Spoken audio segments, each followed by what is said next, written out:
¿Cómo están? Les damos la bienvenida a un nuevo episodio de Fútbol Neto. Aquí estamos, tengo a mi derecha al señor Manu Simón. Este es el sector, me parece, que está con lo último, sí, pero acá estamos, sí, que es lo importante. Así que si ustedes ven algún síntoma raro en algún momento, quédense tranquilos que estamos bien. Pero la verdad, hoy valía mucho la pena estar en este episodio de Fútbol Neto porque tenemos un invitado de lujo.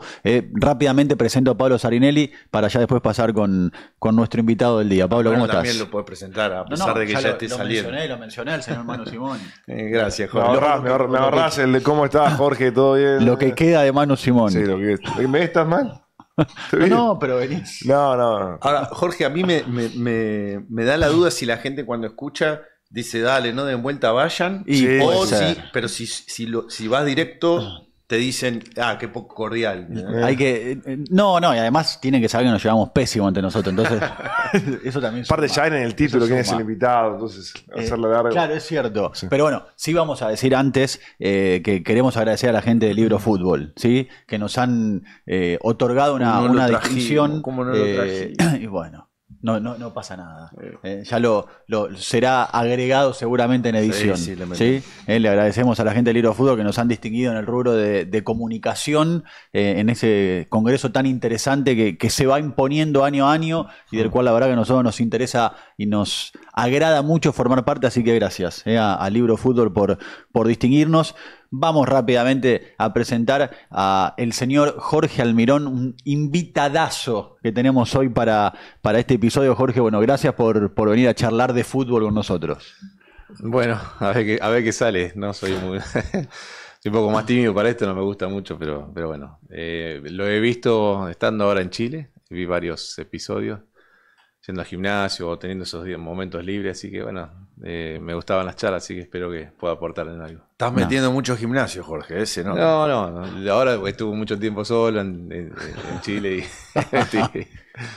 para cuidarte, ya la edad también hay que cuidarse un poco más. Bueno, pero te agradecemos por venir porque sabemos que por ahí no sos muy adepto a las notas y eso, pero bueno, conoces el espacio y acá la idea es charlar exclusivamente y mucho de fútbol, que de hecho ya lo venimos haciendo en la previa, ¿sí? Ya fuera de aire teníamos un par de charlas interesantísimas sobre cuestiones de las que tanto nos gustan.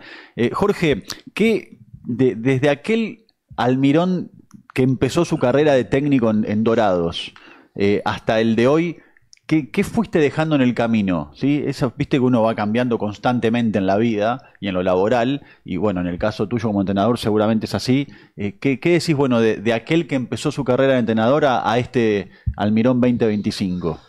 Bueno, yo tuve la posibilidad de dirigir a mis compañeros. A mí, claro. de un momento a otro, se me ofrece, bueno, ya me iba a retirar en diciembre, y en octubre el equipo ya no tenía posibilidad de clasificar. Terminar un lapso muy corto para ya ser el entrenador el próximo año. Entonces me ofrecen esa parte y el entrenador, que era un mexicano, que agarró la selección sub-20 y quedó medio cefa el lugar, así que me animé y dirigí a mis compañeros. Entonces ya me conocían, yo era bastante exigente, sobre todo en la última etapa de mi carrera.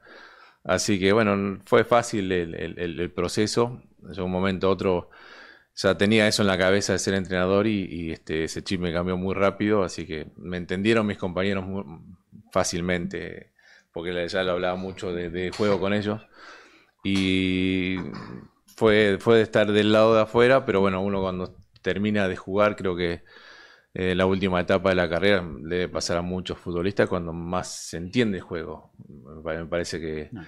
Y cuando empezás a dirigir a chicos jóvenes, que a veces la paciencia es difícil de tenerla, hasta que vas entendiendo el proceso, ¿no? Que cuando yo me retiré a los 37 años, y a los 37 años creo que sabes bastante más que un chico de 20, entonces tenés que tener paciencia en eso y entender el proceso. Así que te vas del otro lado con el tiempo, entendiendo qué lugar ocupa el chico de 20 y el líder, en este caso, en los líderes de grupo, de equipo, son los que van ayudando en el proceso también. Y eso es otra pregunta que quería hacerte, y justo tocaste el tema, la transición jugador-entrenador. ¿A vos te hubiese gustado que sea un poco más pausada o hoy lo ves a la distancia y decís, bueno, me vino bien que sea así todo una cosa pegada? No, me vino bien porque es muy difícil insertarse en el fútbol. Entonces, Yo primero dije que no, porque el que me había llevado a mí, el entrenador que había jugado conmigo, y él me explicó que era muy difícil tener esa oportunidad, que en el fútbol a veces uno se retira, se va preparando, y que se presente una oportunidad así no era fácil. Entonces era un equipo de primera división, estaba en segunda, pero era un equipo de primera división con muchos jugadores importantes, así que ya arranqué de ahí. Y ya mi segunda experiencia fue en Argentina con Defensa y Justicia, así que no paré de ahí ya. No. Evolutivamente, Jorge, charlábamos en un episodio con Mati Módolo, que ahora está en segunda división con Gimnasia de Jujuy, y yo le comentaba que veo e infiero que hay entrenadores a los que les gusta mucho atacar, son muy proactivos cuando comienzan a dirigir, y después con el tiempo quizás se empiezan a volver un poco más cautelosos, conscientes de la importancia de generar un módulo robusto, sólido, etc. También veo que de repente también signado por el liderazgo en la modernidad, la evolución de las conducciones, etc., y de la vida misma, que entrenadores muy metodológicos, que les gusta mucho lo táctico, entrenar ciertos automatismos o cierto mecanismo, para utilizar una palabra más correcta, con el tiempo también se vuelven más light en ese sentido y más conscientes de la importancia de conducir desde lo humano, no tan riguroso en lo metodológico, se juega de una única manera, un dogmatismo, y bueno, es importante llevar los ánimos, entender cuándo empujar, cuándo no. ¿Sentís que eso fue un poco también tu transición como entrenador? Porque yo te encolumno como entrenador muy ofensivo, proactivo, muy dogmático de una metodología, y ahora te veo mucho más consciente de lo humano, de estar pausado y tranquilo en la conducción, en gestionar los ánimos, etc. Lo de gestionar los ánimos siempre está, uno va cambiando también su personalidad, ¿no? Se va haciendo los años y la experiencia te dan cierta templanza. Pero a ver, la charla con los jugadores, la cercanía con los jugadores siempre la tuve. Después, como te decía recién, cuando uno se retira de ser jugador, se queda con la idea con una idea de juego. Yo tuve mucho tiempo en México y cuando me retiro de ser futbolista yo tenía una idea clara, ¿no? Quería copiar algunas cosas que había aprendido, cómo me sentía yo en la cancha, darle herramientas a los jugadores para que de alguna manera se sientan en posiciones específicas, se sientan cómodos. Yo jugué hasta los 37 años y físicamente estaba bien, pero disfrutaba jugar por la manera por el sistema que tenía de juego el equipo. Entonces, cuando empecé a ser entrenador, copié esa idea y estaba con mucha revolución en la cabeza. Entonces, ¿era eso o eso? O juego de posición, básicamente. Sí. Sobre todo porque en ese tiempo, yo estoy hablando de 2008. Un poco fue lo de Barcelona, porque la última etapa yo me juntaba con Rafa Márquez, que estuvo en el Barcelona con Guardiola, entonces hablábamos mucho de fútbol y Guardiola hablaba con él también del tema de la salida de la golpeada. Entonces fueron en su momento, como que coincidían en ese momento. Entonces me tocó jugar 3 años con Ricardo también en Atlas. Y bueno, muchas de las cosas me quedaron de él, aprendí muchísimo. Y era una etapa diferente, ¿no? Hoy ya está mucho más preparados los entrenadores, se ve mucho más, se estudia muchísimo más. En ese tiempo, y sobre todo cuando vine a Argentina, que ya fue un poquito más en Godoy Cruz, que nosotros estábamos peleando el descenso y el equipo le costó un poco la idea porque, bueno, estaban acostumbrados los mismos jugadores. Se cree que es un riesgo innecesario cuando uno está peleando el descenso, salir jugando y todo eso, pero nosotros sacamos mucha ventaja y los jugadores lo adoptaron como suyo y lo disfrutaron. Así que transmitir eso y pasar por los procesos de que hay errores también, te va acercando más a la idea de jugador, a estar de ese lado también, porque entiendo que ellos también sufren cuando hay errores y en Argentina se castiga muchísimo, se sigue castigando. Así que bueno, en ese proceso estar cerca del jugador siempre fue muy importante para mí. ¿Y eras más exigente que ahora? Yo recuerdo, perdón por cómo lo voy a decir, pero tengo recuerdos tuyos, por ejemplo, dirigiendo Lanús y fastidiándote porque algo no salía como vos lo pretendías o no tenías entrenado, y capaz tenías una expresión demostrando tu fastidio. Y hoy capaz yo te veo dirigir y es muy difícil que se te escape una emoción también. O un sentir, che, acá se equivocaron. No me acuerdo mucho momento. Creo que el Lanús fue, más allá del proceso, fue donde mejor me sentí yo, donde más disfruté de ver a los jugadores. Llegué en un momento importante de muchos de los jugadores que tenía ahí. Ellos venían con un proceso también de Guillermo, que era un equipo muy competitivo. Llegaron algunos jugadores que se ensamblaron bien en la idea de juego. Entonces, bueno, el proceso inició con muchos partidos consecutivos ganados, y entonces eso se agarró cierta solidez y después sí el equipo se desarrolló muy bien. Después, bueno, uno va pasando diferentes momentos. Esos momentos de expresar los nervios porque crees que de afuera se te hace mucho más fácil todo, claro. Y que lo que se entrena a veces cuando no se lleva a cabo en el partido, porque hay momentos donde hay espacios donde siempre para mí se puede jugar y bueno, los jugadores siempre toman decisiones. Hay momentos que se sienten apremiados y la dividen, entonces bueno, en esos momentos era donde, no me acuerdo, pero tal vez me expresaba, pero no. Con el tiempo uno se va haciendo más, va tranquilizando más porque entendés que también el jugador tiene que estar tranquilo para jugar. Ese Lanús jugaba muy bien. Sí. Y charlábamos un poco antes de arrancar la grabación esto de las nuevas tendencias que vemos hoy y vos un poco que marcaste escuela con esto del lateral por dentro. Uno recuerda mucho a Pasquini, el rol de Pasquini por la izquierda en ese equipo. ¿Cómo fuiste viendo, o sea, cómo llevaste vos a implementar eso? Porque en su momento era uno de los puntos de los que más hablaba de ese Lanús. Sí, la verdad que el equipo jugaba bien y siempre hablábamos con los jugadores más grandes, ¿no? Le gustaba jugar con Maxi Velázquez, fue mi auxiliar. Hablábamos mucho de juego. Entonces, en un día me acuerdo que estábamos hablando con Manu Sobi, que es mi auxiliar también, hablando siempre vemos imágenes del partido, de rivales, de los espacios. Entonces, en un momento, no sé, se nos ocurrió de diagramar un cuadrado, que es lógico, ¿no? Se ve los cuadrados que se arman en los diferentes sistemas, sobre todo el 4-4-2, que muchos equipos juegan 4-4-2, entonces quedaban los cuadros libres y en su momento yo también jugué en Atlas que los extremos venían hacia adentro y pasaban los laterales, entonces esta modificación de los laterales y ocupar el cuadrado pero con tiempo, con timing justo para entrar. Y ahí empezamos a pensar en eso y no sé si lo hacían antes o no, pero teníamos los jugadores para hacerlo. Y empezamos a hacerlo y el equipo creo que fluyó. Dimos un saltito más de calidad en ese sentido. Así que después, bueno, depende mucho del jugador. Yo tenía a José Luis Gómez que lo hacía muy bien, Pasquini lo hacía muy bien, Maxi Velázquez jugaba el lateral izquierdo, lo hacía bien, pero también tenía Almirón de ese lado, del lado izquierdo. Miguel. Acosta que juega con el perfil cambiado, que también lo hacía bien. Los jugadores que te dan el timing de juego también, Román Martínez y Marcone, ¿no? Tenían un medio campo muy bueno y los laterales que atacaban muy bien esa zona. Así que bueno, se repetían siempre los mismos jugadores y eso también es muy bueno porque ellos se van entendiendo, ¿no? Del entrenamiento, los partidos, los jugadores resuelven todo dentro de la cancha, así que se sentían cómodos. ¿Y fue ese Pasquini de repente una premonición también sobre lo que años después ibas a hacer con Colo Barco, que también tenía este perfil de repente de haberse formado por banda, pero naturalmente venir mucho a jugar por dentro, encontrar similitudes? ¿Y de qué juega el Colo Barco? Que lo hablamos hace ya casi 2 años con Walter Erviti acá también.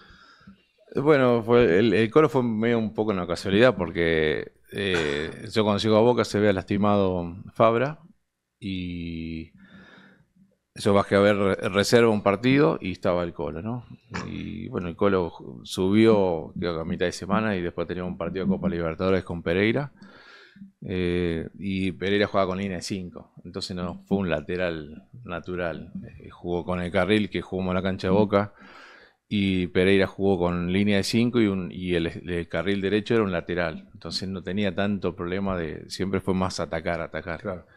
Y después cuando ya empezó a jugar Fabre, jugaba como un extremo falso, como se venía a jugar adentro, o jugaba volante interno, iban cambiando con el jugador que estaba ahí. En su momento Foyki también jugó volante izquierdo. Entonces se ensamblaba y era un volante más que era lo que hace Thiago Almada hoy en Argentina, ¿no? Que son como un comodín, como que están todos, no tienen una posición fija. Ahí me interesa, ¿eso se lo pedías vos ¿O él lo hacía naturalmente? No, porque no, se Thiago lo pedía. Almada, hoy Scaloni le dice, che, jugá por dentro, ok, tu referencia es el carril, pero después venite a jugar, lo hace naturalmente. ¿Cómo está conversado también para que alguien ocupe en el retroceso si él de repente le quedó lejos? No sé cómo lo trabajará, pero yo creo que sí, yo creo que ve las características, por eso se ensambló también en el equipo. Es un jugador que porque técnicamente es muy bueno y puede jugar por dos perfiles y no sé si lo habrá trabajado, ¿no? Pero me parece que sí, me parece que hay algo más que... Yo lo vi en Chile, cuando jugó contra Chile, que jugó Loyola de lateral derecho, que el chico está Independiente, y Cepeda, que lo tenía yo en Colo-Colo, jugaba de extremo derecho, con perfil cambiado. Claro. Entonces, claro, Tagliafico le pasaba y Thiago Almada iba hacia adentro. Loyola se quedaba sin referencia. Claro. Y como los volantes argentinos se movían, los volantes, Pizarro, que también lo tuve en Colo-Colo, no tenía referencia. Quería seguir a De Paul, lo sacaba a un costado y entraba Almada. Entonces, el lateral derecho se quedaba sin referencia y después llegaban en el gol de Julián. Es así. Creo que sale como un volante central. Claro. Le filtran ahí, tiene una pared y mete un pase filtrado y hace el gol. Y bueno, el último gol también de Messi contra Venezuela fue similar, ¿no? Que pierde referencia, es un córner. Bueno, ya lo habrán visto, analizado. Es un tiro de esquina que tocan ahí. La jugada creo que dan como 20 toques o más, Sí. ¿no? Por fuera del área. Y estaba el Cuti Romero en el área esperando el tiro de esquina. Y se quedó toda la jugada a ver si cómo se generaba. Y como vio que la jugada no iba a tirar al centro, se vuelve a posicionar de central y ahí se desarrolla la jugada y el tercer gol. ¿Te gusta eso a vos, Jorge? Porque algunos lo llaman eso el fútbol relacional en día de hoy, que vendría a ser no necesariamente lo opuesto, pero algo distinto al juego de posición. Intercambio de posiciones, el espacio como referencia y no el jugador como referencia, no tanto fijar para generar un espacio, sino de repente quitar de un lugar a un rival para generar el espacio al otro. Y también calculo que hablaría de cómo vos te fuiste adaptando, si efectivamente hoy te gusta eso, porque por ejemplo tus mediocampistas en Boca hacían mucho eso, por eso te preguntaba si era natural o si también lo hablaban, lo entrenaban. No, se entrenaba, pero después lo van desarrollando los jugadores. Ellos entienden cuándo sí, cuándo no. Seguro que el mismo entrenador se da cuenta en el gol el tercer gol de Argentina otra vez, que Scaloni se da vuelta y hace una expresión como diciendo qué bueno que son estos.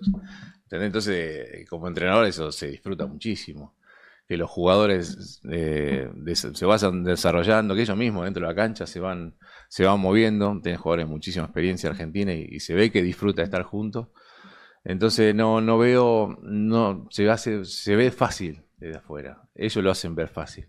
Entonces para llegar a eso lleva un proceso enorme y encontrar los jugadores idóneos para hacerlo. Entonces, bueno, en Boca tenemos volantes muy buenos. Son todos los chicos que salieron del club, ya se conocían hace mucho. Varela, Medina, X Fernández, el Colo. Bueno, muchos de los chicos que estaban ahí terminaron jugando juntos. Se fueron todos esos, ya no están. Pero ellos venían con un proceso ya bastante largo y los chicos salen de Boca, tienen una personalidad fuerte. Jorge, una pregunta con respecto a lo que decías recién de Lanús, de que fue el plantel que más disfrutaste, los jugadores que más disfrutaste. Uno desde afuera, cuando lo ve, no tiene el contexto interno, obviamente, de tratar con el grupo, de la gestión del grupo, y puede asumir que el grado de profesionalismo de cada equipo, de cada club, es el mismo, ¿no? Si lo puntúas del 1 al 10, como uno juega el modo carrera en el FIFA, siempre es 10, pues los jugadores no dejan de ser muñequitos de la Play, entonces no cambia el ánimo, no cambia el grado de profesionalismo de los jugadores. En la vida real, vos te encontrás con un club, con un plantel. El grado de profesionalismo en la elite, en la primera división del fútbol argentino, en los equipos más grandes del continente, ¿varía mucho? ¿O casi todos los equipos o todos los planteles tienen un grado de profesionalismo que por lo menos la base ya es muy alta y podés trabajar? ¿O te ha pasado que llegás, si este plantel con el grado de profesionalismo que tiene, no puedo realizar mis ideas? No, lo hablo por experiencia. En todos los planteles que estuve son muy profesionales, me tocó eso. Después, bueno, tiene que ver mucho con el contexto, con la idiosincrasia del club, con la historia del club, con los jugadores, la cantidad de partidos que tiene cada jugador también en cada club. En Lanús yo llegué y estaba el plantel preparado para desarrollarse bien, tenía un proceso. entonces ganado de técnico anterior que estuvo. No tenía la obligación tal vez de ser campeón, ¿no? Entonces se fue generando algo sin tanta presión. Los jugadores cometieron errores que en otros equipos serían muy castigados, muy cuestionados, la semana sería muy difícil. Entonces, no sé, no te digo el nombre, pero un momento jugamos contra Racing en cancha de Racing, perdimos 2-1, que hizo un gol Milito, por intentar salir, perdió el central izquierdo, perdió la pelota y nos hacen el gol, y toda la semana el central estuvo mal. Y después venía Boca. Y yo, para mí, eso no cambiaba nada. Entonces jugamos contra Boca, le ganamos 2-0 de local. Eso en otro lugar, en la semana, sería durísimo para el jugador, para el entrenador, para el cuestionamiento de por qué juega así, por qué se arriesga así, si no tiene sentido. Entonces todo ese proceso cambia en un club, otro cambia. Y vos, más allá de hablar de profesionalismo, me usaste una palabra que para mí es importantísima, que es idiosincrasia. Y hablabas recién de los chicos que surgieron de ese Boca que dirigiste. El jugador que sale de Boca ya tiene un ADN diferente, justamente tiene esa percepción. Creo que uno de los lugares comunes más habituales en el periodismo deportivo es el famoso mundo Boca. Esos chicos tienen ya un ADN del mundo Boca que lo traen desde pequeño, entonces ya es un plus. Sí, porque creo que la mayoría, no tengo claro eso, pero la mayoría habrá ido al canzapelota y está cerca en el estadio. El estadio de Boca es sumamente especial. Entonces, bueno, los que le ha tocado jugar ahí en contra, siendo rivales de Boca, cuando te cabecean una pelota y el arquero tira al córner, bueno, parece que te están avasallando, y después ves el video y no fue tan así. Pero las sensaciones que hay dentro de la cancha, esos son difíciles de describir. Entonces los jugadores la sienten. Y los chicos que salen de Boca entienden eso también. Cuando llegan ahí, tienen que terminar la jugada, no frenan y empiezan el juego de vuelta. Porque la gente se exalta diferente, es otra energía la que hay. Entonces ya llega, termina la jugada y ya están metiéndole presión al rival. Y la gente empieza a cantar, y eso es una energía que es difícil de transmitir, pero existe. Hay algunos entrenadores, Jorge, a los que les gusta el post partido, cuando están viendo el video de lo que sucedió, verlo en silencio, en mute, para no ser condicionados por el relato y para no ser condicionados por el bullicio de la cancha. Se me da que es precisamente lo contrario a lo que debías hacer en Boca, en donde es imposible disociar una decisión que toma un jugador con lo que está pasando en el alrededor. Sí, bueno, nosotros vemos siempre el análisis propio, ¿no?, de los partidos. Tenemos una cámara especial bueno, creo que todos los entrenadores lo hacen. Nos enfocamos en eso, no veo nunca los relatos, no estoy pendiente del relato de la televisión. Después lo otro, el jugador lo sabe, lo entiende.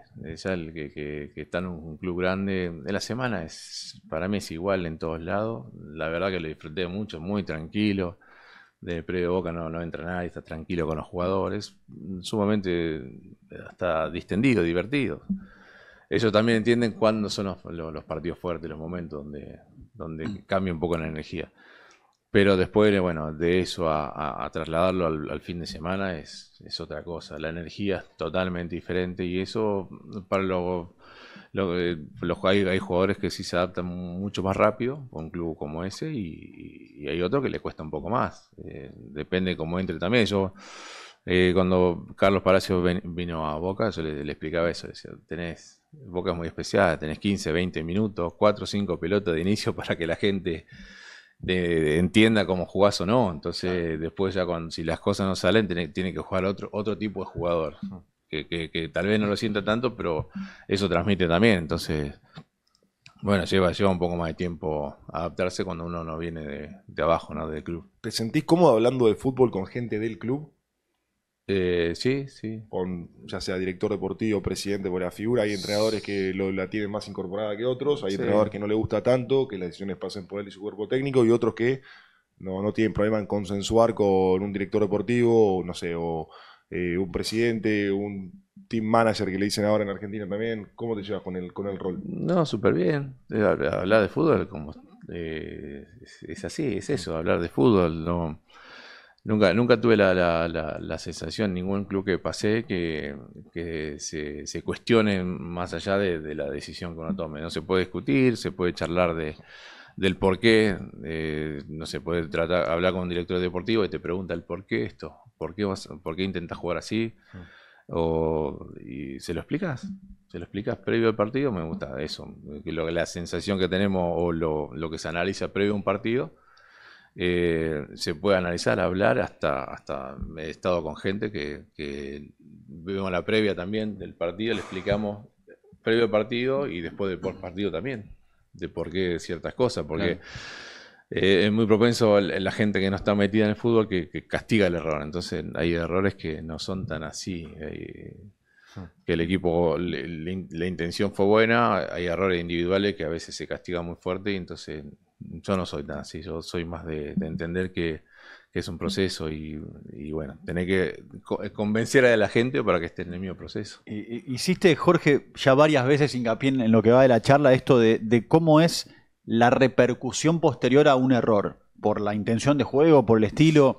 ¿Te ha pasado, vos recién mismo lo decías, o sea, hablabas de la anécdota de cuando un central de Lanús tiene un error y deriva en un gol de Racing y que seguramente en Boca, lo pongo como ejemplo porque es donde también dirigiste, bueno, Independiente también es un club grande que estuviste, quizás la repercusión hubiese sido otra. ¿Te ha pasado, no te pido que me des nombres puntuales, pero digo, ¿te ha pasado de a veces ver en medios deportivos, en programas deportivos que estén hablando de algo y vos digas, no, pero pará, pero eso no es un error?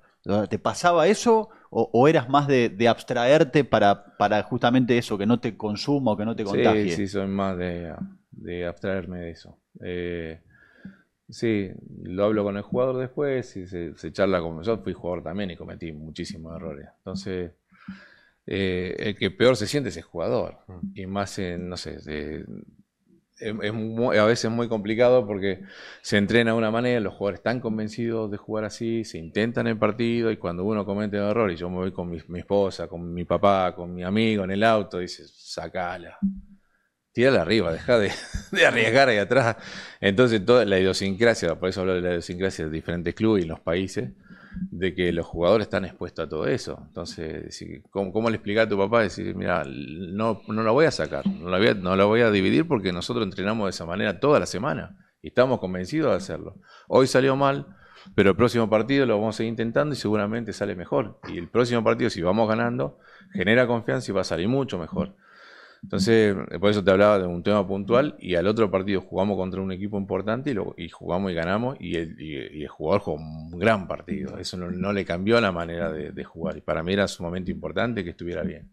Hay muchos entrenadores que nos miran, Jorge, y a veces algo que pasamos muy de alto y no preguntamos, y vos hiciste mención creo que más en cuanto a la dinámica de lo que se vive en el club y no tanto del entrenamiento en sí, pero yendo al entrenamiento en sí, lo de en todos los clubes la semana es muy parecida o es igual.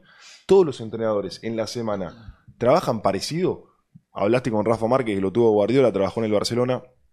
En la semana, ¿hay algo diferente entre los entrenadores de elite y los no tan elite? ¿O los entrenamientos y los ejercicios son muy parecidos y la magia está en el mensaje que se le transmite al futbolista, el consejo, la guía, también el equipo de trabajo, de lo que hacen la semana? Pero siempre es una duda que tengo, yo no soy del palo de los entrenadores, si hacen cosas diferentes los entrenadores en la semana o es todo muy parecido. Tenés un índice de lo que se puede llegar a hacer, ¿no? Pueden tener una planificación micro, pero yo voy cambiando, depende también de los resultados, del estado de ánimo, de los jugadores que tenés en el plantel, vas estudiando un poco todo eso. Vos perdés 2 partidos y los jugadores, tenés jugadores de nombre del otro lado, a que no le toca estar, y haces un espacio reducido después de perder, y es un riesgo. Okay. Es un riesgo, porque lo he vivido como jugador, lo he vivido como entrenador, y lo he visto en otros equipos de elite también. Fui a ver a City, fue igual. El otro día, después te estoy hablando de ganar 5-0, hay jugadores que no jugaron, y después les tocó entrenar otro día, estaban fastidiosos porque no habían jugado, y se nota. Y te lo hacen saber, entonces te estoy hablando de la elite, que pateaban las pelotas a cualquier lado. Y entonces va modificando ciertas cosas, depende de los planteles que haya también, los jugadores. Sí, cada vez se hace menos fútbol, por un tema también de calendario y también de llevar al grupo bien. Muy bien. Sí, de llevar al grupo bien. Entonces hay momentos donde yo me ha tocado trabajar un poco más con más sistemático, más de repetir, pero ya tenés el 11, me pasaba en la Lanús que jugaban casi siempre lo mismo, el equipo venía bien, venía ganando, entonces tenés la posibilidad de trabajar, repetir, y la repetición te mejora. Y después te toca estar en otros clubes donde tenés que llevar a grupos diferentes, pues son todos Entonces, que están cerca de jugar. En el fútbol hay cada vez menos ejercicios de entrenamiento, de esos de módulo que se trabajan, sino más repetición de movimiento, de salida, de fútbol, de tratar de imitar lo que pasa en una cancha 11 contra 11 real el fin de semana. Sí, hay un poco de todo. Bueno, no sé cómo se lo harán los demás y todo tiene un esquema que se repite siempre, pero depende, como te decía, depende mucho del resultado, depende del club donde estás, depende de los jugadores cómo están también, de los jugadores que tengas. Entonces, sí está bueno repetir, por ejemplo, salida, presiones con un equipo, pero el otro equipo... muchos por eso eligen con sparring. A mí me dificulta un poco eso porque alejas al equipo, no suplente, pero el equipo que está cerca de jugar, lo alejas un poco, entonces los jugadores ya no es lo mismo, no están contentos. Eso es espectacular, porque vos fíjate, a priori el pro de entrenar con sparrings, podés parar más la práctica, podés usar más el silbato. La contra, el que no inicia se siente dejado de lado. Y cómo la gimnasia entre todas esas decisiones. Por ejemplo, hoy usás menos el silbato que al principio en la práctica. ¿Parás menos la práctica para repetir? No, eso lo sigo haciendo. Lo sigo haciendo. Si va fluyendo lo dejo y depende. Hay días que sí, a veces que no. No te puedo decir que lo hago de una manera tajante, pero... Pero sí que olfateás, hoy están para que pare mucho, hoy no. Claro, es así, va variando eso. Por eso te digo, hablo de los resultados, de los momentos de los equipos. Me ha tocado en diferentes clubes donde hacemos goles de salir desde el fondo y los jugadores, hay una complicidad con los jugadores. Hay jugadores que se han llegado al banco a decir lo que trabajamos. ¿Sabes la alegría que te da eso? De jugadores de diferentes clubes, ¿no? Que o salís jugando de atrás, o alguna jugada de pelota parado, o algún momento, no sé, que va fluyendo y el juego sale y termina en gol. El jugador siempre lo que se entrena, porque a ellos les gusta jugar todo el tiempo, lo que se entrena cuando sale bien, lo disfrutan muchísimo, disfrutan el doble. Y más allá de las exigencias y las necesidades, ¿sos de estar muy pendiente de cómo haces los entrenamientos para que el jugador no se aburra? O sea, de variarlo para que no, la monotonía no termine siendo algo peligroso. Sí, porque es peligroso. Sobre todo cuando ya llevas mucho tiempo en un club. Por eso los grandes equipos van variando, los jugadores también van cambiando. Ganan y se van renovando, pasa en todos lados. Creo que todos los órdenes de la vida es así. Salvo algunos casos puntuales donde hay gente muy, muy disciplinada, súper disciplinada y no se desvía de la meta que tiene, muchos sí van variando o quieren seguir creciendo. Entonces, cuidar eso es muy importante para mí. Quisiera ser riguroso, Jorge, con los contenidos de la Premier League. Y en este torneo utilizaron mucho... Cuidado, no los menciones que ya te ponen en teclado en derecho. Sí. Bueno. Después le pedimos a la gente que edita que me corte la palabra. Pero lanzaron este nuevo contenido en donde cada club y cada jugador explica cómo se pronuncia su apellido. Entonces, para ser riguroso, el entrenador del Liverpool, ¿ese lo tenés claro? Arne Slot. Sí. Sí. Arne Slot dijo hace poco en una entrevista: la gente cree que la mayor cantidad del tiempo la paso viendo videos del rival, estudiando innovaciones tácticas, etc. El 99% de mi tiempo, en mi casa, en el entrenamiento, en la oficina, estoy pensando qué le digo a cada jugador al día siguiente, de qué manera y en qué lugar, para lograr llevarlo al máximo cuando recomience una semana. Y ahí es donde yo veo de repente una reconversión entre entrenadores muy de metodología a los tiempos actuales también.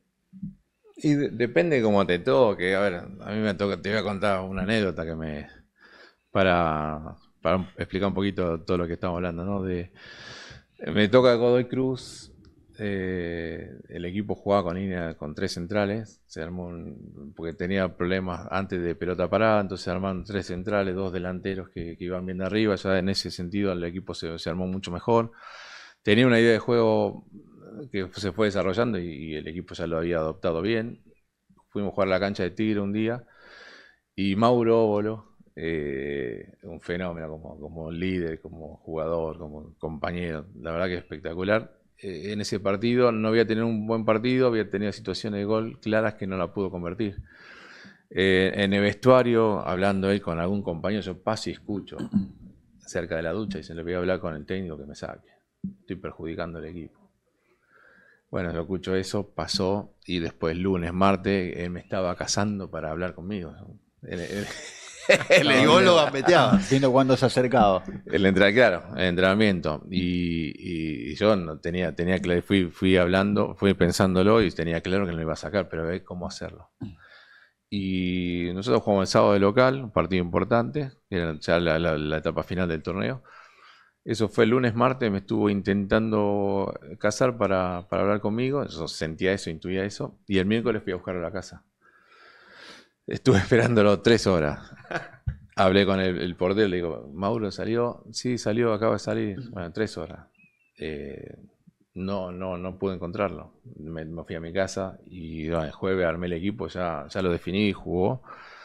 Y el previo al partido hicimos una charla muy linda todo y él participó muchísimo en la charla. Habló muy bien, hizo una oratoria muy buena para el plantel. Fue inducido un poco para eso, pero lo habló. Y fue un lindo momento para todos, como equipo, como grupo. Pero vos lo estabas... primero él te buscaba para hablar y pedirte que quizás necesitaba un partido descansar. Sí. Y vos lo buscabas para decirle, escuchá, vos vas a jugar igual.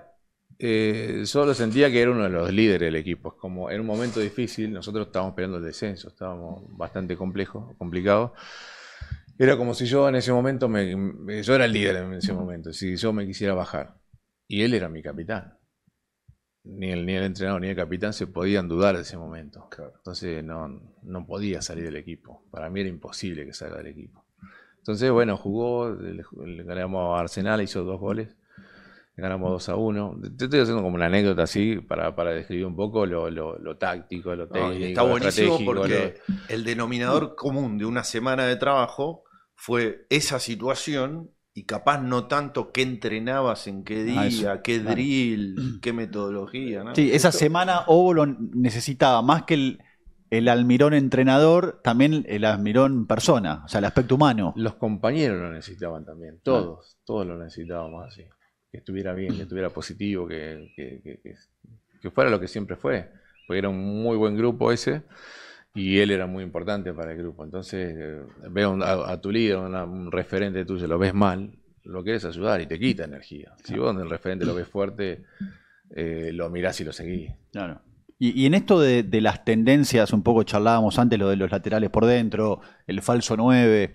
A mí, por ejemplo, me ha gustado mucho de lo último que se viene dando, que es esto de que el lateral se ubique mucho como mediocentro para iniciar. ¿Qué es lo que te gusta de lo último que viste, de ese tipo de variantes tácticas y estratégicas? Bueno, sí lo había visto ya hace rato. Esto lo de... Claro, cuando fui a Manchester, que tuve una semana con Guardiola, justo le tocaba jugar contra... Él hablaba del Napoli, ¿no? ¿Cómo se llama? Mauricio Sarri. De Sarri, claro. Y claro, digo, ¿qué va a hacer? ¿Qué quiere hacer para cambiar esto? Porque tenía... Bueno, ese fue uno de los primeros partidos que metió el lateral, en la salida sobre todo, el lateral izquierdo, se metió como un volante y el extremo no sabía a quién marcar. Cuando le agarraba el lateral, Silva le jugaba a la espalda, se salía del volante, jugaba como un lateral y la agarraba de solo. Y ahí empezaron a jugar. Bueno, empezaba a ver esas cosas. Tiene un sentido todo, no es que está inventando cosas, sino que está buscando cómo contrarrestar lo que hace el rival y confundirlo. Y sobre todo los jugadores que entienden todo, ¿no? Los jugadores son de elite. Hay cosas que son, yo creo que son para ellos son más fáciles de entender, más fáciles de explicar y después desarrollar. Entonces, hay una diferencia. Después en la innovación Hay un momento que sale, un momento que no. Luis Enrique con la selección de España intentó jugar sin una referencia de 9 y después terminó perdiendo contra Marruecos de penal porque no pudo hacer goles. Doble central zurdo también intentó. Claro, y después se tuvo que ir a la selección. Después con el proceso va al Paris Saint-Germain y lo hace, que fue una maravilla lo que hizo hace poco. Ahora la selección de España está jugando con Oyarzabal ahí de 9 falso, con 2 extremos. La selección argentina juega con Thiago, con Julián, que no es un 9 que juega de espalda. Julián es un volante que te llega al gol, es muy completo, que presiona siempre a los centrales, que corre muchísimo. Entonces creo que va por ahí, que se intentan jugar más jugadores que se entiendan, que entiendan el juego. Ya no hay muchos jugadores de espalda jugando, salvo excepciones. El City, bueno, Haaland que juega ahí sin moverse casi del sector de área, claro, porque los rivales lo esperan muy atrás, entonces ya cambió también, lo buscan a él en un centro, en un pase largo. Pero después, bueno, creo que la tendencia es un poco por ahí, la marca de tendencia y el juego que no tienen referencias tan posicionales. Claro, ahí hay un tema también, vos hablabas de esto, de, por ejemplo, de cómo el City a veces tiene que buscar en largo a Haaland. Porque viste que en los últimos años se hablaba mucho o se buscaba mucho el arquero que juegue bien con los pies para la salida, para jugar en corto. Pero hoy también se está utilizando cada vez más el arquero que tiene alguna pegada para jugar en largo. Se ve en la Premier, por ejemplo. Bueno, Ederson era uno de esos casos, Alisson. Claro, digo, eso también se ve ya hoy más. Dibu es un arquero que en largo juega muy bien. Hay un artículo muy bueno ahora de The Athletic hace poquito de que pareciese estar revirtiéndose la tendencia y en los últimos año y medio, 2 años, mientras que la norma fue mucho arquero jugando en corto, ahora están volviendo a jugar mucho arquero en largo. Quizás la única innovación de ese último Barcelona de Messi y Suárez, del Ter Stegen jugando largo para Suárez, para que descargue el que viene de frente y jugar con el extremo. Lo único que dejó, ¿no? Ese último Barça. Sí, la pegada que tiene, no te dan referencia. Lo que pasa es que no toman carrera, no son arqueros que te muestran el pase. Claro. Controlan y tiene una pegada de 70 metros, sin carrera, entonces es muy difícil. Bueno, me coincidió cuando yo estaba allá, me explicaba eso. Guardiola había comprado justo a Ederson y el Kun Agüero hizo un gol así. Sí. ¿Se acuerdan que hizo un gol así que también venía ahí y cruzaban y le dio un pase al espacio? Bueno, el primer gol en la Community Shield, ¿se acuerdan? El año pasado, pelota larga de Ederson, primera jugada del partido, cabezazo de Gundogan. Mano a mano. Claro, Ederson termina la temporada pasada con varias asistencias. Bueno, ahora también hay otro artículo que explica un poco eso, porque con su partida de la Premier se va el arquero con más asistencias de no sé cuántos últimos años también. Claro. Pero eso, a vos en algún momento te tocó trabajar con un arquero que también le tengas que ir explicando las variantes. O ya eso el arquero lo tiene natural y vos decís, bueno, lo hacía bárbaro. Bueno, la variante necesita movimiento de los compañeros. Monetti le pega muy bien la pelota sin carrera, claro. Tiene un pase al pecho, al pie o al espacio, muy bien, le pega muy bien la pelota. Entonces, pero el equipo tiene que promoverle esos movimientos. Hicimos un gol a Vélez, me acuerdo que hicimos, y otra jugada que Gómez hacía mucho en diagonal, era el pase directo de Monetti. Porque en un momento nos presionaba mano a mano, y había un pase diagonal de lateral, lo buscaba el espacio y lo hacía muy bien. Hubo muchos. Yo, incluso cuando llega a algún equipo, les muestro eso a los arqueros, pues si hay una presión de mano a mano, que a ver si puede entrenar esa pegada a la diagonal del lateral derecho-izquierdo, o si pasa un 9 a jugar para apoyar o le pasa por arriba la pelota. Entonces depende también los rivales, que hay uno entrena también dependiendo de los rivales, cuál es la tendencia del rival, si te van a presionar, si no, si van a intentar salir jugando. Hay muchas cosas que son patrones de juego que los entrenadores también van repitiendo. Si bien lo de Ederson, la salida del City puede ser que esté relacionada con un bajón futbolístico, claramente, yo creo que también es consecuencia de lo que había dicho Guardiola en esa entrevista que tanto mencionamos acá, de que para salir campeón todo el tiempo tenés que renovar el plantel todo el tiempo y las ilusiones y las caras nuevas del vestuario que aparezcan, porque no podés ganar con lo mismo de siempre. Y el otro día me escribió un amigo que labura en consultoría, que en su tiempo libre se dedica al armado de reportes de fútbol, y me dijo que él estaba haciendo un informe con un amigo acerca de la renovación de los planteles y su relación con salir o no campeón. ¿Vos creés que tiene que ver eso? Lo de decir, che, yo si no cambio los jugadores, no cambio las caras o no renuevo las ilusiones dentro del club, no puedo salir campeón porque se aburren. Creo que hasta inclusive Martino cuando fue al Barcelona también decía que encontró un equipo ya aburrido de ganar, con falta de apetito, y recién eso lo pudo revertir Luis Enrique al año siguiente o a los 2 años. ¿Tiene que ver o en el fútbol argentino también ustedes los entrenadores tienen ciclos tan cortos que no renuevan planteles? Son pocos los entrenadores del fútbol argentino, creo que Gallardo y no sé qué otro, que tienen la chance de estar en un club y poder renovar planteles, consecuencia de ser exitosos. Aún más difícil, ¿no? Y, a ver, yo te doy un ejemplo. Nosotros ganamos 4-0 la final con Lanús.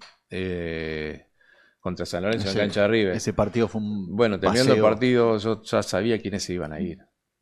Quiénes iban a ir. Y lo venía hablando antes de la final con los directivos, sabía quiénes se iban a ir porque era normal. Entonces la renovación de plantel habla de eso, de que si se van muy buenos jugadores, el club está en condiciones de traer jugadores similares o de más o menos similares características o mejores. No sé si en Argentina está para eso. A mí se me fue Almirón y Gustavo Gómez después de esa final. Se fueron los dos juntos enseguida. Y reemplazar a esos dos jugadores es muy difícil. En la Elite yo creo que es otra alternativa, las que tienen los entrenadores. En el caso de City, sale campeón del torneo y ya hay jugadores que puede llegar a traer, renovar. ¿Pero te ha pasado de ver un jugador muy exitoso en un plantel tuyo, que vos seas el que lo ve bajo y digas, che, a este lo tengo que cambiar? Porque creo que el caso de Guardiola con Cancelo, ahora con Ederson, es que él es el que dice, che, estos son muy buenos y capaz la gente no va a entender mi decisión, pero soy yo el que toma la decisión de sacarlos, de renovar esa posición. No son ellos. Hay que ver la relación que tienen con los jugadores. Esa ya es muy personal eso. Nosotros podemos analizar de afuera, uno te puede hablar más de experiencia. Entonces hay que ver la relación que tiene entre ellos, si está para más o el entrenador necesita cambiar las caras, el discurso también, hacerlo con otras personas que vienen con otra ilusión, ¿no? Que le pueden llegar a deber algo a un personaje que ya ha hecho tanto por el fútbol y que siempre se lo ve con energía para seguir innovando. Entonces necesita gente que esté abierta a esa innovación. Yo eso, mira, lo pensaba ya. Manu nombró a Joao Cancelo y hace poco en la fecha FIFA Portugal hizo 8 goles entre los 2 partidos. Joao Cancelo tuvo influencia asistiendo, convirtiendo en 5. Y yo pensaba que a mí me parece un jugador fantástico. Me da la sensación de que él se termina yendo del City quizás por cierto desgaste en la relación con Guardiola. ¿Cómo manejás eso? Eso en los planteles importantes. No sé si te ha tocado alguna vez de que haya un jugador que para vos es importante en la estructura, con su rendimiento, pero con el que el día a día va generando cierto desgaste en la relación. Sí, va pasando. El jugador tiene un ego muy fuerte, pero tiene que ser así. Y hay momentos donde también hace una pausa, después de ganar tanto hace una pequeña pausa porque no es para todos ganar. Entonces, yo después que la primera experiencia que tuve como entrenador en Lanús, que había salido campeón, fue mi primera vez, te vas de vacaciones, vas replanteando el plantel de vuelta para armarlo y uno mismo va entendiendo qué siento yo, cómo tratar a los jugadores, si seguir exigente como antes, si hacer una pausa. Todo eso lo va descubriendo también uno como persona. No sé, hablando de la Elite, hablando de Guardiola, no sé cómo será él. Yo fui descubriendo eso también. Entonces, todos los planteles son diferentes, todas las personas son diferentes. Entonces, como te digo, a mí me pasó, y lo hablábamos en la pretemporada con los muchachos de Lanús, y tuvimos cierto altercado por eso. Porque ya había cierta tranquilidad, relajamiento en los entrenamientos, y eso no te lleva a buen puerto. Entonces hay que llevarlo de a poco, y tuvimos discusiones fuertes después del primer campeonato. Jorge, volviendo a lo táctico, y ya que fuimos hablando de España, que ahora hay que ver qué va a pasar cuando vuelva Rodri también en el equipo, porque ahora esa simbiosis entre Zubimendi, Merino, sí, Pedri pareciese funcionar fantástico, porque hasta rotan bastante. Sí, y no estaba. Y Rodri no se lo ve como alguien apto para rotar. Sí, más allá, perdón Pablo, más allá de Gavi, tampoco estaba Fabián Ruiz. O sea, Ya, Fabián Ruiz, que que es es una titularísimo, locura, en teoría. Fabián Ruiz, y tampoco estaba en la última fecha FIFA. Pero quería llevarte a eso del mediocentro posicional, Jorge. Vos capaz tus últimos años de carrera como futbolista eras como un interior, pero yo te recuerdo cómodo jugando como en una doble contención versus a jugar como mediocentro único. Y Marcone en Tulanús era, de hecho, su carrera lo siguió confirmando, un jugador que tenía que jugar solo. Ahora en Independiente hasta le pasa lo mismo. En Paredes en Boca, pareciese ser, y en Boca y en su carrera, pareciese ser un volante central que necesita jugar solo. Rodri pareciese ser un volante central que necesita jugar solo. Hay un poco de eso, principalmente en esa posición, la de volante central. Alan Varela, de jugadores que necesitan jugar solos para expresarse mejor. Sí, yo creo que sí. Yo, la última etapa de mi carrera jugaba solo, pero siempre necesitas, depende cómo juegue, ¿no? El equipo. Y a mí me gustaba jugar la última etapa con dos volantes más dinámicos, más de llegada al área, que te ayuden en la posición para recuperar, pero es lo que más te llega al área y que es lo que se mueve mejor. Entonces, para los volantes que se sienten solo, se sienten mejor, necesitas esos dos al lado Pero eso en un triángulo, en un medio campo en un triángulo, claro. Cuando van con dos volantes, Ahí siempre va. hay uno que llega más al área y el otro más posicional. Entonces, entre ellos mismos también, más allá de los entrenamientos, se van conociendo por características. Si vos pones dos jugadores similares y a veces se molestan porque los dos van a ir a buscar la pelota para iniciar y ninguno de los dos llega al área, no es propenso a llegar al área. Entonces, los mismos jugadores se van adaptando a eso. Si no son esos dos, tenés que tener un creativo adelante que se mueva bien y que se haga responsable del juego. Marcone y Varela, por ejemplo, ¿para vos necesitaban jugar solo? De Sí, repente en un sí. triángulo, pero ellos solo en el eje. Sí, sí, yo creo que sí. Te digo la experiencia que tuve de ellos dos, ¿no? Marcone tenían los dos al lado, Román que le hacía más de pausa, pero porque los laterales del lado derecho teníamos dos balas, por el lateral y extremo, y Almirón era el que estiraba más por característica, entonces tenía dos jugadores que se complementaban muy bien con él. Si vos le pones un volante, no sé, tenés a Román y a Marconi y otro volante de similares características, tal vez ninguno de los tres puede desarrollarse bien. Tenés que encontrar siempre tuve la suerte de encontrar esos jugadores. En ese sentido, por ejemplo, y ahora volviendo a Argentina, uno creyese, si Scaloni quiere jugar con uno en el eje, es Paredes. Si quiere jugar con dos, capaz no es Paredes. Y ahí puede jugar Enzo con Alexis, Enzo con X, Enzo con Palacio, etcétera, etcétera. Tiene que ver con las características. Lo que pasa es que todos juegan bien, todos entienden el juego. Yo los veo, aquellos de Paul se ponen por derecha, por un momento está por izquierda. Lo que hablábamos de Thiago Almada, que arranca el tercer gol, arranca un tiro de esquina, que fueron los centrales a cabecear y tocaron corto y no hicieron gestos, no hicieron tirar al centro, nada. Siguió jugando, la jugada se desarrolló, Cuti quedó caminando en el área, esperando a ver cómo se desarrollaba, vio que no tiraban al centro, salió y siguieron jugando, pero son muy buenos. Son muy buenos. Entonces, entre ellos se van hablando, van moviéndose, ocupando espacio. A mí me encanta X Fernández. Ahora, esto que es muy nuestro, esto de la ansiedad del periodismo deportivo. Viste que ya se están haciendo las listas de quiénes tienen su lugar asegurado para el Mundial, quiénes... ¿Cómo le gusta eso, mamá? Bueno, pero pero es divertido. Lo hago, aparte, cuando lo ves es divertido. Lo hago inclusivo. O sea, me incluyo en que es algo del periodismo deportivo. ¿Cuántos tenés en lista confirmados ya? No, yo no tengo ninguno. Es más, ¿cuántos crees que ya están confirmados para el Mundial? En los programas donde yo trabajo, les dije, detesto que hagamos estas cosas. Pero bueno, pero también hay que hacerlo. Está bien. Pero digo, en ese armado de lista, yo a varios nunca aparecía X. Yo digo, ojo, porque si X tiene continuidad en el Leverkusen, yo creo que se puede meter. Vos lo tuviste muy en sus cimientos, por lo menos cuando él aparece en primera. ¿Qué le viste a X Fernández, Jorge? Ya venía siendo un jugador importante de Tigres, se fue claro, a préstamo a Tigres, volvió y se fue en los entrenamientos, se fue metiendo y después en los partidos, es un jugador más de partido. Yo lo fui viendo más así.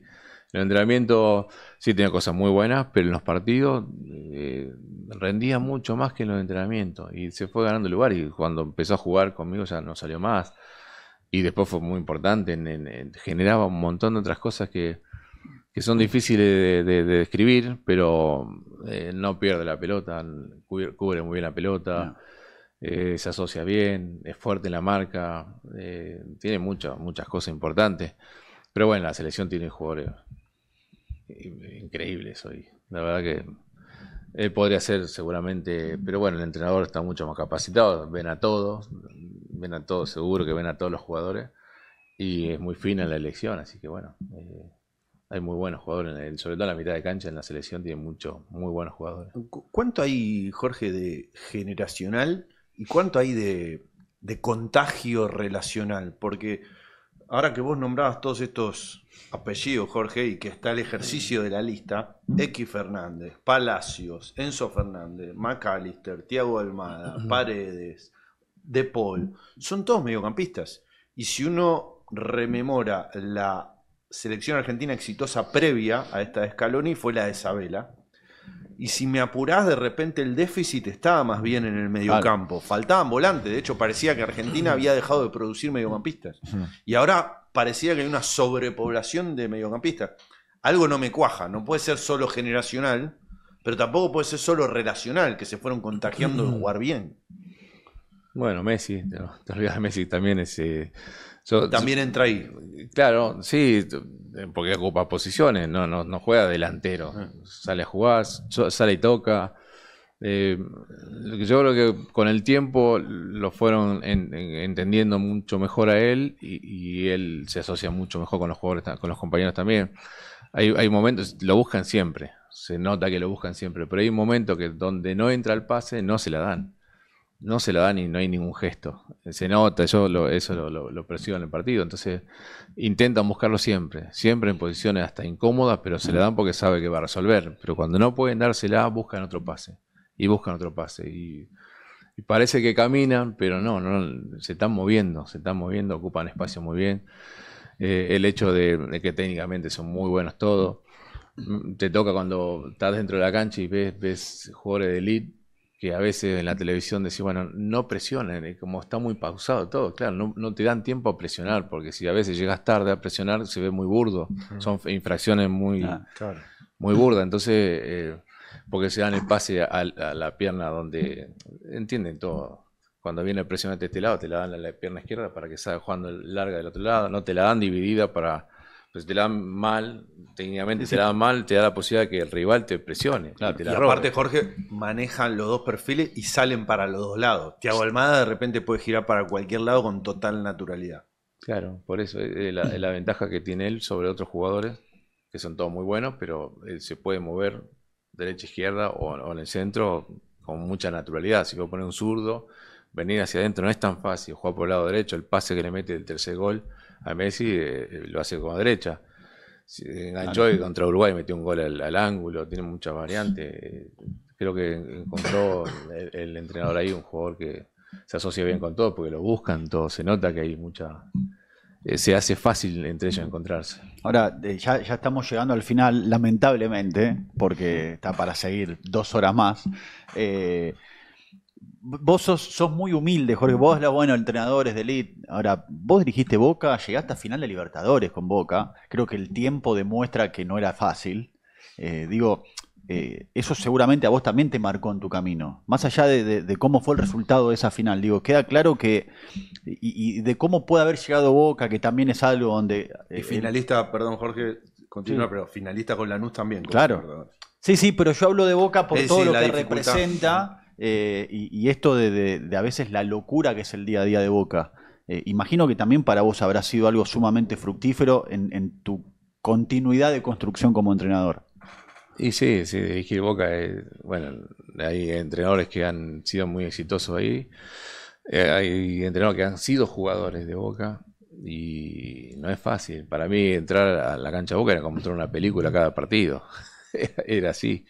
Es espectacular, la verdad que lo disfruté muchísimo. Y llegar a la final, claro, te da otra trascendencia, otro reconocimiento. Lamentablemente, estaba seguro que la ganábamos, estábamos muy convencidos, pero lo habíamos trabajado muy bien. El rival no nos sorprendió en nada y bueno, sentía que lo podíamos hacer, no se dio y fue un golpe muy duro, porque yo estaba convencido que lo podíamos ganar. que el equipo estaba, no sé si mejor, pero sabía todos los patrones del rival. No fue casualidad la situación en los goles que nos hicieron, la manera de jugar de Fluminense, porque tenía un patrón muy, muy marcado. Ellos se juntaban en un cuadrado y tocaban hasta el extremo, que era Keno en ese momento, se iba a jugar al lado derecho y así no hacen el primer gol. Te aparecía Ganso de 4 de repente. Marcelo, de extremo, de volante derecho. ¿Y cuál era tu estrategia para defender eso? ¿Cuál fue el mensaje? ¿Persigan, no persigan, mantengan las posiciones? Es que fue una sola jugada que no hicieron el gol. Que Cano era un jugador que te engancha en el área, te define un toque. Entonces lo vimos muchas veces. Muchos goles que hizo fueron así. La mayoría de los goles, tiene muchos goles, fueron así, definidos de un toque, de un golpe. Entonces si estaba en el área, cualquier situación que se iba a él, iba a patear, no te iba a enganchar. Entonces era tapar rápido. Bloquear el remate. Otro jugador te engancha y te patea de zurdo, te engancha y define. Él no. Bueno, fueron así, lo habíamos trabajado bien. Después nos tocó de vuelta con Colo-Colo, también le jugamos mano a mano en todo el lado. Y el equipo lo hizo bien también. Pero bueno, estábamos preparados, pero lamentablemente se definieron por 2 jugadas que tampoco no fue un dominio de ellos. Fueron 2 jugadas puntuales, 2 jugadores importantes que definieron muy bien. Vos sabés que antes del episodio lo hablábamos, también ahora está la narrativa por el andar de River, Racing y Estudiantes de Copa Libertadores de que Argentina le compite a Brasil. Vélez también. No hay diferencia. Perdón, que no se te Vélez. enoje la gente de Vélez. No, por favor, que aparte me llevo bien con todos ellos. Pero existe la narrativa de no hay diferencia. Y nosotros lo repasábamos antes del episodio. Hasta 2011, Argentina ganó el 42% de las Copas Libertadores. Y los equipos brasileños, el 28.8%. Argentina 22 de 52, Brasil 15 de 52. Desde 2012 inclusive en adelante, Argentina ganó el 23% y Brasil el 69% de las Copas Libertadores. 9 de las últimas 13. Entonces, es llamativo porque toman un campeonato y una serie para hablar de esa paridad. Y si vos vas a una muestra relativamente racional, relativamente razonable, la diferencia es abismal. ¿Se nota eso, Jorge, ahora en el armado de los planteles? Por eso quiero ser puntilloso en cuando vas a competir una serie, probablemente sea equilibrado. Pero cuando agarrás la larga, hay una diferencia notoria en los últimos años. Está clarísimo. Sí, creo que hay una diferencia. Salvo algunos equipos que se van armando, Racing tiene una manera de jugar bastante determinada y bueno, lo hacen bien, lo hacen fuerte, se hacen fuerte así. Bueno, River, ya sabemos que River va a competir. Palmeiras es un muy buen equipo, pero River siempre compite. Yo creo que son momentos de los equipos. Sí, a la larga llegan los equipos fuertes de Brasil, llegan con los argentinos. No hay muchas sorpresas ahí. No se dan muchos casos. Entonces, bueno, este puede ser un buen año para los equipos argentinos. Ojalá que se pueda dar la sorpresa. Bueno, Jorge, la verdad que seguiríamos charlando, pero bueno, tenemos que cerrar. Muchísimas gracias, la verdad que sumamente fructífero. Esperemos que lo hayas pasado bien. La verdad que fue una linda charla, bueno. Que lo hayas disfrutado tanto como nosotros. Nos enorgullece, bueno, lo que nos dijiste en el arranque, esto de que has escuchado episodios, y eso también nos pasó en el Congreso del Libro Fútbol, de la cantidad de gente del ámbito del fútbol y entrenadores que se acercaron a decirnos: me gusta mucho lo que hacen, que es siempre fue nuestro objetivo. Así que la verdad que tenerte acá ha sido un placer enorme. Y te agradecemos y si me apurás, fue el episodio en el que hablamos siempre de táctica, pero nunca hablamos tanto de táctica como hoy, aparte. Sí. Bueno, había que sacarle el jugo a no, lo que pasa es que a los entrenadores nos pasa que si uno quiere hablar, te empezás a acordar de anécdotas, de momentos que te van marcando. Entonces, tal vez no enriquece tanto a lo que uno busca, ¿no? Yo siempre estoy buscando, no sé, por eso veía los episodios de ustedes, escuchar entrenadores, escuchar directores deportivos, escuchar gente que está en las estadísticas. Hay un montón de cosas que me interesan para seguir mejorando. Siempre se puede aprender cosas y hoy hay innovaciones en muchos sentidos. Bueno, Jorge, gracias. Bueno, de eso se trata Fútbol Neto, ¿sí? Uno aprende, yo siempre lo digo, aprendo de los invitados, aprendo de mis compañeros. Espero que ustedes se hayan llevado lo mismo. Yo creo que sí, el de hoy es lujo absoluto. Así que, en serio, muchas gracias por Muchas venir. gracias a ustedes. Gracias. Ojalá que se repita. Bueno, Manu, Pablo, otra vez insisto, uno se enorgullece cada día un poquito más de este espacio. Así que seguimos, más que nunca. Espero que hoy hayan disfrutado. Episodio de lujo de Fútbol Neto y atentos a lo que se viene, ¿sí? Acá y con otras cositas que van surgiendo. No lo digas más, Jorge, porque después bueno, no pero, viene. Pero la gente igual le gusta porque nos pregunta. Lionel Scanoni. Estén atentos, ¿sí? a lo que se viene. Hoy nos dimos un lujazo en Fútbol Neto. Gracias por estar del otro lado. Hasta la próxima.